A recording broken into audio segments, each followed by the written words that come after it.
Hey, what's going on everybody? Commander Crane here, and we are back with another Pioneer deck tag. So today, we're going to be talking about Gruul Haste, Aggro, and Pioneer. This is a really fun list to build. I'm really excited to bring it to everybody. But as always, before we hop into it here, the deck list is in the description below if you'd like to check it out for yourself. And as always, let me know in the comment section below, what do you like about the list? What do you hate about the list? Is there cards that you would change?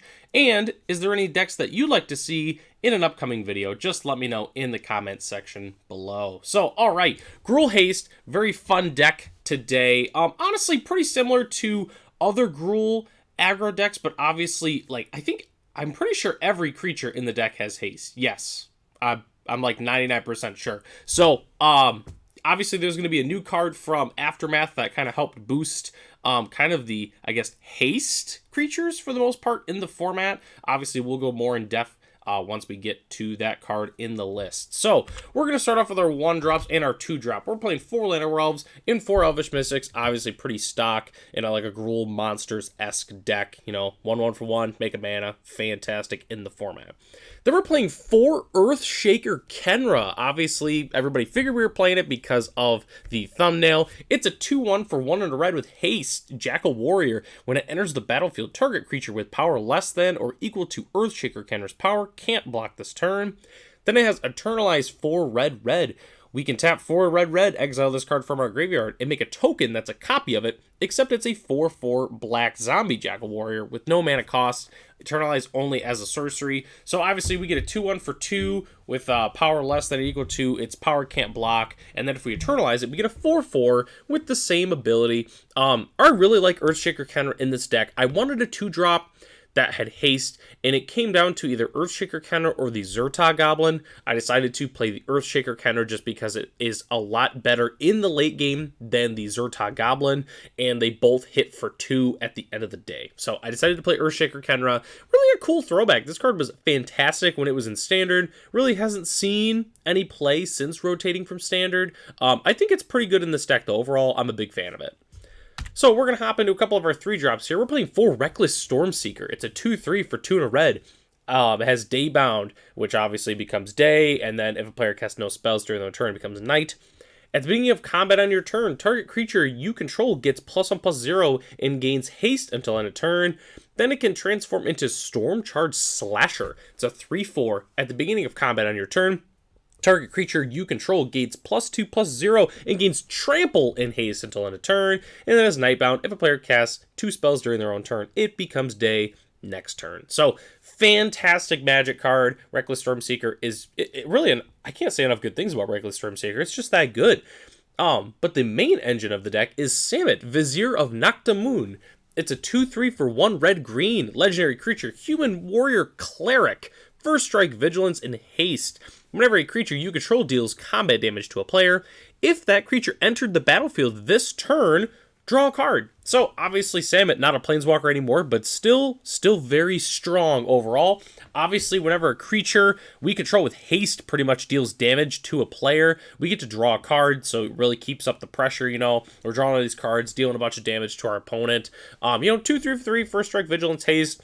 Pretty okay stats at that point, but really being able to, draw a ton of cards with Samut is obviously incredible. We can play Samut on like turn 2, attack, most likely draw a card, untap, maybe play a Reckless Stormseeker or something, give it haste, attack, draw another card, that kind of thing. Samut really just keeps our hand nice and full, just full of gas all the time to be able to take out our opponent. But this is not our last side of creatures. We got a couple more spicy creatures we're going to talk about. We're playing 4 Rampaging Raptor. 4/4 for 2 red dinosaur with trample and haste.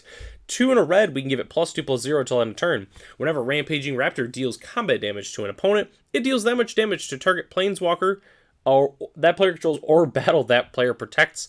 And we're also playing its green counterpart, Questing Beast. We're playing 2 copies of Questing Beast in 4 Rampaging Raptor. I don't know if I mentioned that. It's 2 green for a 4/4 legendary creature beast with vigilance, death touch, and haste. Can't be blocked by creatures with power 2 or less. Combat damage that would be dealt by creatures you control can't be prevented. When it deals combat damage to an opponent, it deals that much damage to target planeswalker that player controls. Obviously, very similar cards. Questing Beast is legendary, though, so we're only playing 2 copies of Questing Beast, and then we're playing 4 copies of Rampaging Raptor. Both fantastic cards.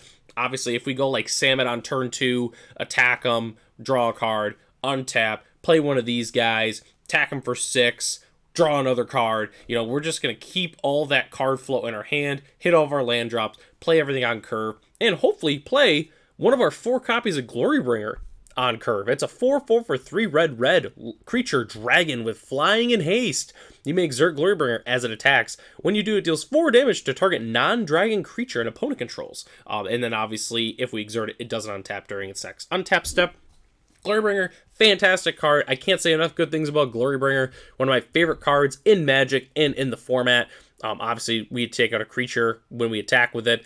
Probably draw a card with Samet as long as we played it that turn. Again, it's just every creature in the deck's got haste. We turn them sideways. We're going to be drawing additional cards. It's just fantastic. So, all right. Those are all of our creatures, but we still have a couple cards we need to talk about. We're playing 4 Obliterating Bolt. We obviously need some removal. 1 in a red sorcery. Obliterating Bolt deals 4 damage to target creature or planeswalker. If that creature or planeswalker would die this turn, exile it instead. Obviously a fantastic removal spell for the deck. Then we're playing 2 Embercleave. 4 red legendary artifact equipment with flash. This spell costs 1 less to cast for each attacking creature you control. When Embercleave enters the battlefield, attach it to target creature you control.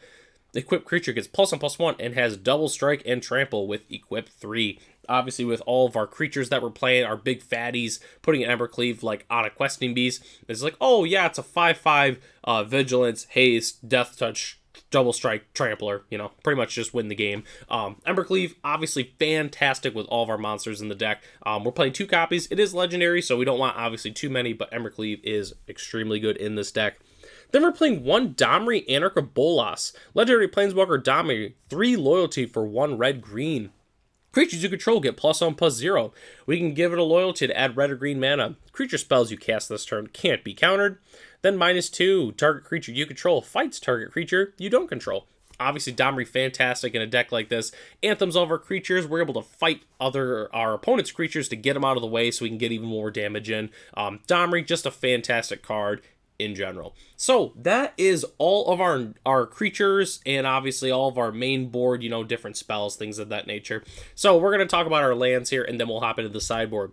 We're playing 4 Stomping Ground, 4 Carplusion Forest, and 3 Copperline Gorge, obviously staple dual lands of the format. Really nothing too crazy about them. We're playing 4 Crag Crown Pathway. It's our red-green flip land. They come in untapped, which is very important in a deck like this.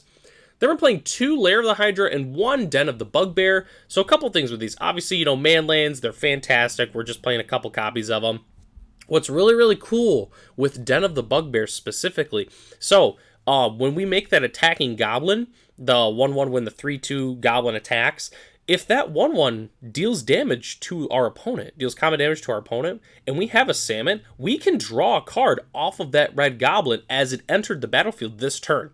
So just a little cool, bonus thing with Den of the Bugbear. If our opponent decides they want to take out all of our bigger creatures and the goblin sneaks through, we get to draw a card off the goblin. So I just figured I would mention that, kind of a cool little side thing with Den of the Bugbear. Obviously not with the Lair of the Den themselves, because obviously they enter tapped, and even if they enter untapped, we are never going to be attacking with them. So just figured I would mention that.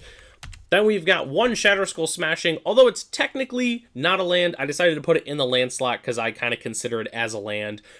We can tap red X and deal X damage divided as you choose among up to 2 target creatures and or planeswalkers. If X is 6 or more, it deals twice X damage. Then we can play it as a land on the other side, and we can pay 3 life to have it come into play untapped. Obviously just a really good flexible land to be playing in a deck like this. We can make some, we can make a decent amount of mana pretty quick, so, blowing up a couple creatures is always fantastic. Then we're playing 1 Boseiju and 1 Sekenzan. Obviously, just the good channel lands. Obviously, why wouldn't you play them? They're absolutely free. One thing to remember, too, with Sekenzan is the 2 spirits we make do have haste. So if we have Samet again and they connect, we get to draw some cards off of those spirits. So a lot of synergy with this deck. Samet is extremely important in a deck like this, just to be able to draw so many cards. So just remember that. But yes, Boseiju and Sekenzan, fantastic lands. Then rounding out our lands, we're playing 1 forest and 2 mountain as our specialty land of the day. I don't think I've ever talked about these ones, but I'm playing the Gruul lands from like the Gruul Guild kit. I think these lands are pretty cool. I like, obviously, like the flames that are surrounding the forest symbol and the mountain symbol. They're just really cool overall. I've got plenty of these myself. I usually like to play them in my different Pioneer decks and stuff like that. Just cool basics to be playing in general. So, that is our entire main board. We're going to hop into the sideboard here. We're lucky we just have 2 slides to talk about. We're playing 2 Tormod's Crypt, 0 mana artifact. We can tap and sacrifice Tormod's Crypt to exile all cards from target player's graveyard. If our opponent's playing graveyard shenanigans, we are playing the Crypts. Just bring them in. Obviously, fantastic card. Then we're playing 3 Damping Spheres. 2 mana artifact. If a land is tapped for 2 or more mana, it produces colorless instead of any other type and amount. Each spell a player casts costs 1 more to cast for each other spell that players cast this turn. TLDR, we bring this in against Lotus Combo, Mono Green Devotion. We can bring it in against Arclight Phoenix if we really want to. That's kind of the main reasons we are packing this card. Obviously fantastic for shutting down, Nykthos and Lotus Combo, those pesky lands. How dare our opponent play good lands? They should just be fair and just play Stomping Grounds. But, that's not for me to decide. Then we're playing 3 Cindervines, red-green enchantment. Whenever an opponent casts a non-creature spell, Cindervines deals 1 damage to that player.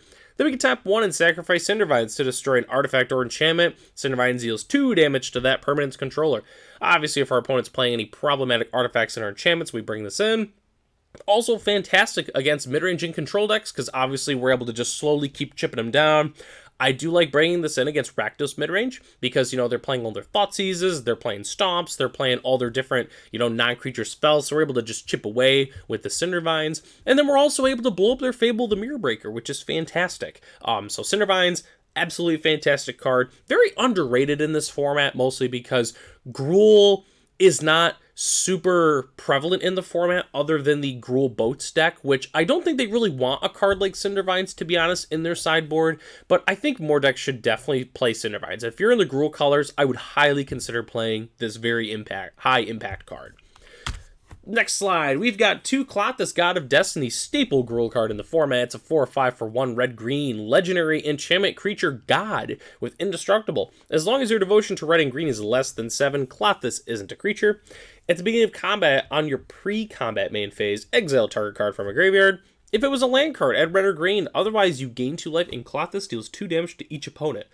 Excuse me. Klothys, fantastic card. We bring it against mid-range control and hyper aggro decks because obviously, we're able to keep their graveyards clear, just keep gaining life while dealing damage with Klothys.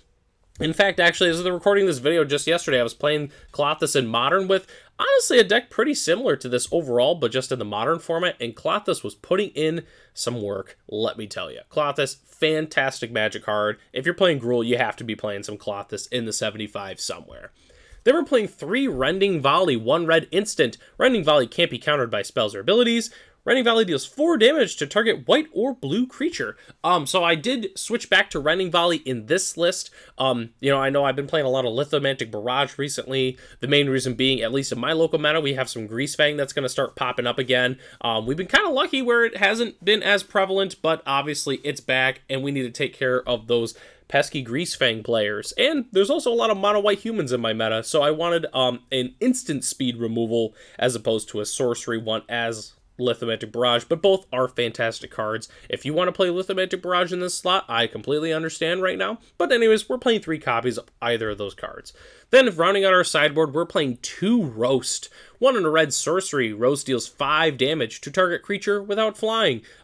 Short answer, we need to take out some Shieldreds. That's pretty much the main reason why we're playing Roast. I decided to go with Roast over Rebel Salvo, but Rebel Salvo is still a fantastic card. So if you wanted to play Rebel Salvo, have it 3 mana instant speed, still a great option to play. So that is the entire deck. I feel like we went through this pretty fast. I feel like I've been saying that about a lot of our decks, so maybe we're just kind of getting good at this whole thing. I'd like to thank everybody for joining me and watching this video. Gruul Haste, I think it was a really fun deck. Let me know in the comment section below if you do end up building this list. I know I've got actually the entire list. I'd probably end up playing it at my next Friday Night Magic, most likely. Just let me know also in the comment section below if there's a deck that you'd like to see. I know we had a good suggestion in the last video that we are most likely going to be doing in an upcoming video. Spoiler alert, if you'd like to check check out that video. That's going to be on the screen here as Golgari Spiders. It was a very, very fun Pioneer deck list to share with everybody. I'd like to thank everybody for joining me, and I'll catch you in the next one.